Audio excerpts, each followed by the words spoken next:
female 35, brother Seb, 37. We're step-siblings. This is relevant later. Has 2 children with his ex-wife, Maddie. They have Teddy, 11 male, and Rosie, 9 female. I have a daughter, Leah, 10. All the kids go to the same private school. For the past 2 years, Seb has been dating Casey. Casey has a daughter, Hannah, 10. They've been slowly blending families for a while, spending weekends, holidays with the kids at each other's homes, etc. And to their credit, they've done their best to make it smooth. They got engaged a couple of months ago after finding out that Casey is pregnant, and Casey and Hannah will be moving in with Seb and Teddy during the summer. This means that Hannah will have to change schools. For context, Seb makes good money, but not enough to afford to put the kids through school comfortably. To avoid him taking money out of the funds for the kids set up by his dad, I offered to pay for Teddy and Rosie's fees. Seb wanted to pay me back in installments, but I said no. Casey invited me to coffee, which I thought was odd, but I went.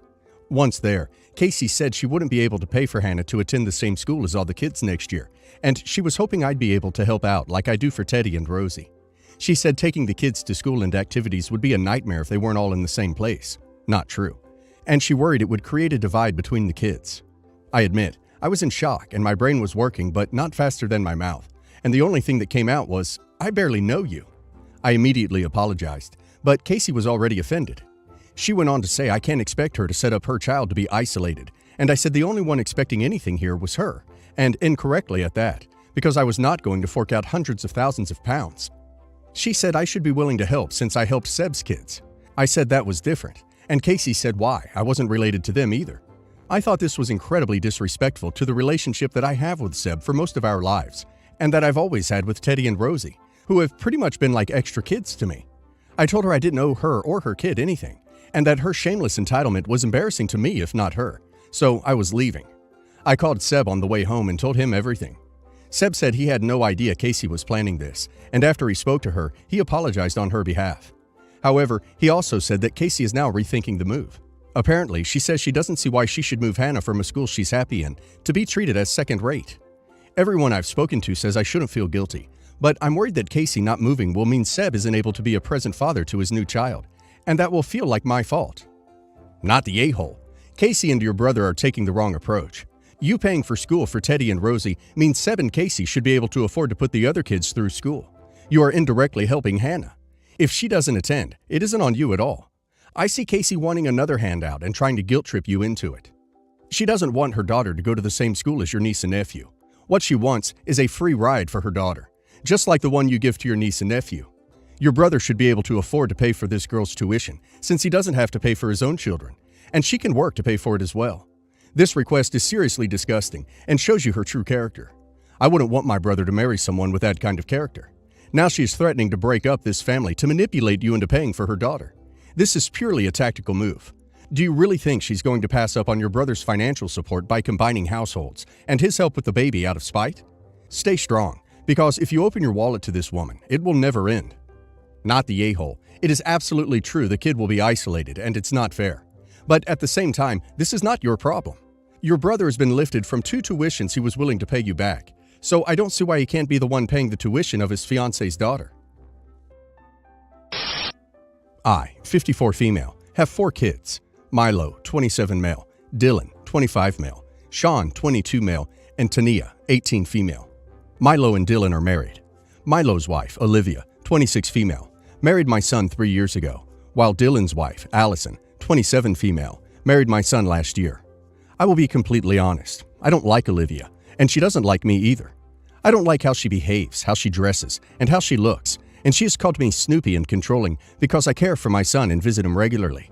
They're child-free, and while I understand that it was my son's choice too, I know that it was because Olivia refused to lose her body over a man or a baby, which for me was completely egotistical and selfish. If my son is not in the house, she doesn't open the door. Mind you, my son bought that house alone. She says that since we don't have a relationship, I don't need to be there if my son's not there. And what's worse, he agrees. She's only close with my husband, which is totally inappropriate, and I don't like it. Allison is totally different. We're close. We share a lot of interests, and she does try to have a relationship with me. She's super sweet and caring. She's appropriate, and we can spend hours and hours together watching series, knitting, or cooking and having fun. Now, my husband's family has a beautiful ring that has been passed down for at least 200 years. It's supposed to go to the wife of the first son during their 5th anniversary. That's why it's mine. It's emotionally and monetarily invaluable. I know it's supposed to go to Olivia, but she doesn't deserve it. She doesn't even know about it, and I think it's my right to give it to Allison, since she's also the wife of one of my sons and will have children to pass it down. I made the mistake of commenting about it with my husband, and he went incredibly mad. He said that the ring belongs to his family, and it should be Olivia's, whether I like it or not. I tried to talk sense into him, but he reminded me that while Olivia might not know about the ring, Milo does, and he'll be expecting the ring in 2 years. I said we could offer to buy another ring for him, but he said no and called me an a-hole. He said that if I don't give it to her, he will, since he has all the papers and legally, the ring is his. Am I the a-hole? I think it's totally reasonable that the ring goes to Allison, because she's still the wife of one of my sons. You're the a-hole. I started reading this and got really angry. You remind me of my mother-in-law. God, I hate people like you and her. You are so awful and judgmental of your daughter-in-law. You need to get over yourself. You visit them regularly to do what? Check on how clean the house is? That if Milo is fed? Do everyone a favor, stop picking favorites. It won't end well, and find yourself a hobby. You're the a-hole. I agree with your husband. The ring is a family heirloom from his side of the family, so if he wants Olivia to get the ring, then she should get the ring. Not fair for you to switch things up because you don't get along with her. Seems like you're the only one who has an issue with her. You're the a-hole. Olivia has just as much right to the ring as you, literally being in the same position as you on the family tree, 1 generation removed. I wonder why Olivia never made an effort to bond with someone as warm and judgmental-free as you. I, 60 female, have 2 kids. My daughter Ellen, 35 female, married to Bill, 39 male, and Adam, 33 male, married to Allison, 33 female. I also have 5 grandkids. Ellen and Bill have 8 female and 5 male. Adam and Allison have 7 male, 5 female, and 2 male. I fully admit that I am much closer to my daughter and her children than my son and his kids. My daughter-in-law has always opted to spend their time with her family, regardless of how many invitations I have extended. We live about a half hour from them, and her parents live in the same town as them. I have always accepted their choice and do not interfere with either of my kids' marriages or parenting. As a consequence, my son's children are not as comfortable with my husband and me, since we see them maybe 5 to 6 times a year and talk to them on FaceTime maybe once a month. I've made my peace with this and hope in the future my grandchildren could make their own choices. I do talk to my son more often, usually on his way home from work. I asked him if I've ever done anything wrong, and he said she's just more comfortable being around her own family, and I dropped the subject. The issue started a few weeks ago when, out of the blue, my daughter-in-law called. She never initiates contact. I should add that at the time, I was watching my daughter's kids as a gift to her and her husband's 10-year anniversary. When they were discussing an anniversary trip, I offered to watch the kids for the week.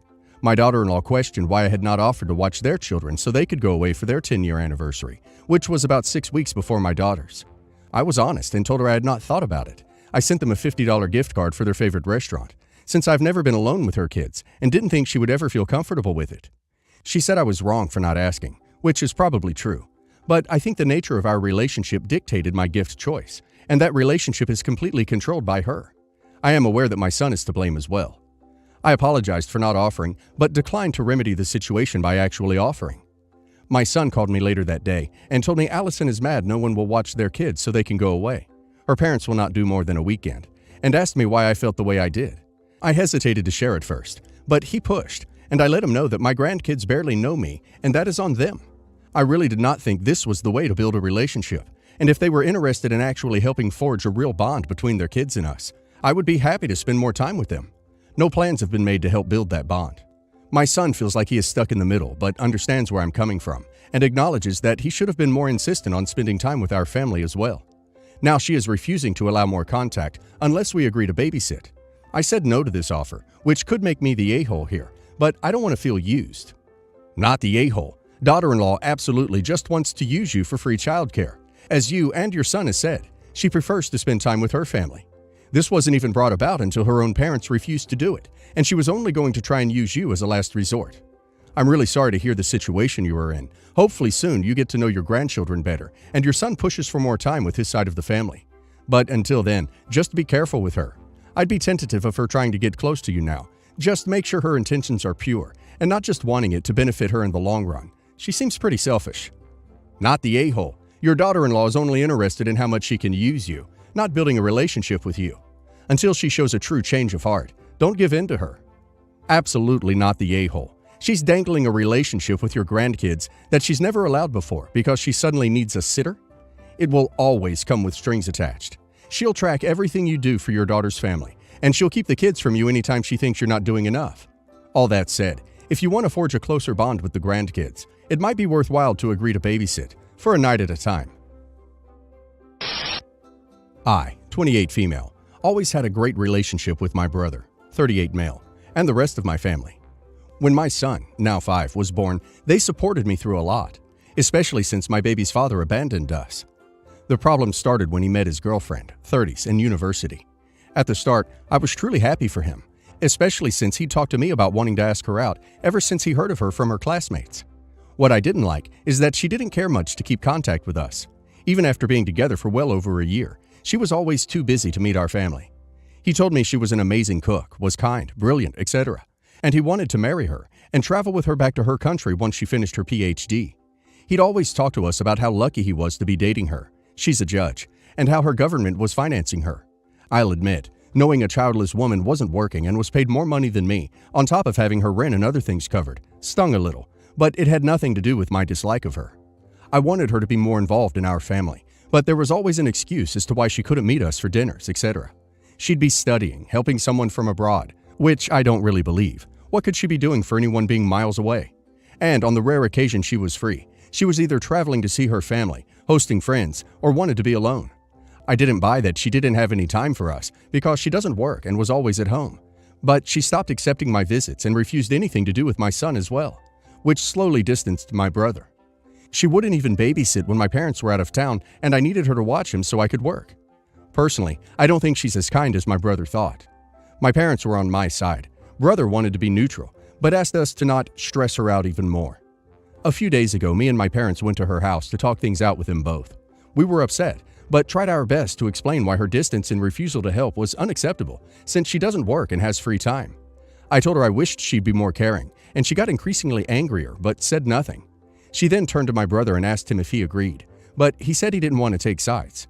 She said that this was another example of why she felt so resistant to the idea of getting into a relationship, that she couldn't take it anymore and felt better being alone, and then broke up with him. I was shocked.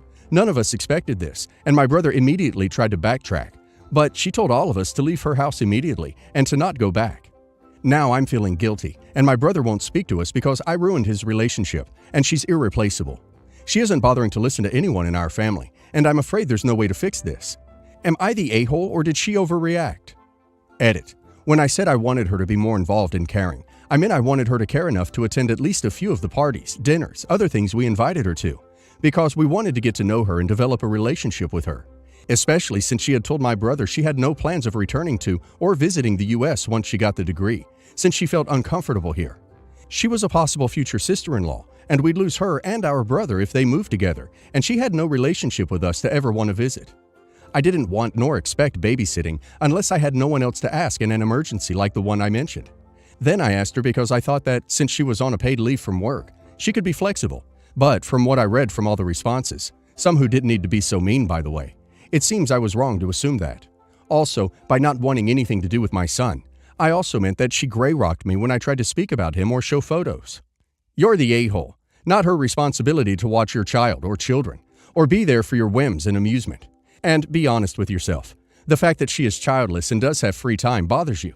You're not entitled to her time. Keep repeating that to yourself until it gets through to you. You're the a-hole. You confronted your adult brother's adult girlfriend about how you think she should spend her free time, and because she doesn't want to babysit your kid or spend time with you. Why would you even think she's obligated to do any of these things? Your family sounds pushy and needy, and I'm not surprised she ended things. You're the a-hole, a very jealous, simple-minded a-hole. She doesn't have to want anything to do with you. She doesn't have to help you in any way whatsoever. She is working on her PhD. Dating your brother doesn't mean she is your nanny, your friend, or someone who wants to try and like you. Honestly, your family sounds insufferable. Go visit the Just No Mother-in-Law sub. That's you and your family, an exhausting mess of entitlement. I, 35 female, have been married to Jim, 38 male, for 6 years. Jim and his family have hoarding issues, though no one's formally diagnosed. Jim and I made it work by dividing up our house. He has the entire spare room. I keep the kitchen, bedroom, living room free from storage totes, extra stuff. We each have half the basement. My half holds a pull-out couch, TV, and my yoga stuff, and his is full of stored items. Our system keeps us from arguing about particular items and keeps me from feeling overwhelmed, since I do most of the housework.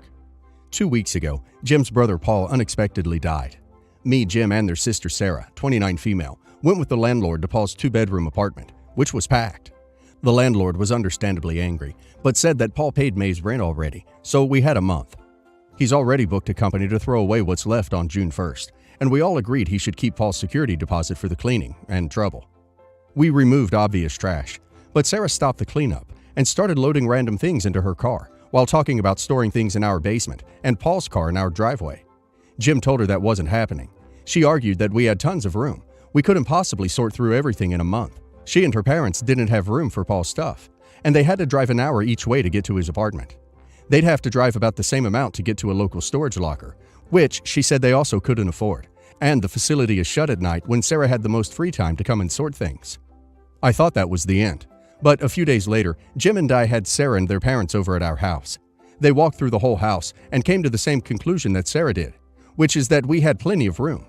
I told them that I was sorry for their loss, but that I wasn't going to hold on to Paul's things for some undetermined period of time, or let them in and out whenever they wanted to sort stuff. I didn't say this to any of them, but everything they want to store is junk. None of us are rich. There's nothing of actual value in there, and we've collected Paul's paperwork and sentimental items like photographs and jewelry. Jim's family is understandably upset, and he did defend me to them, but no one can articulate a need to save anything beyond "that's good stuff you're letting be thrown away." Still, I recognize how difficult this is for them, and am starting to feel like the a-hole. Not the a-hole. They would bring no telling how much junk into your home, and it would most likely never be touched again. And how clean from mold, mildew, and mice feces, etc. is it going to be anyway? If it wasn't important enough to the deceased brother to deal with, then the other relatives aren't going to either. Not the a-hole. Hoarders are a nightmare to deal with, dead or alive. This rubbish will never leave you if you take it in. Just because your home is not full of junk does not give them a right to fill it. Not the a-hole. They don't get a say in what goes into your home, plain and simple. If they want to hang on to brother-in-law's stuff, not to sound insensitive, but that's their problem to sort out. Their argument that it's good stuff you're letting be thrown away doesn't make sense, because if it's good stuff, it can be donated to a worthy cause instead of sitting unused in storage collecting dust, probably for years on end.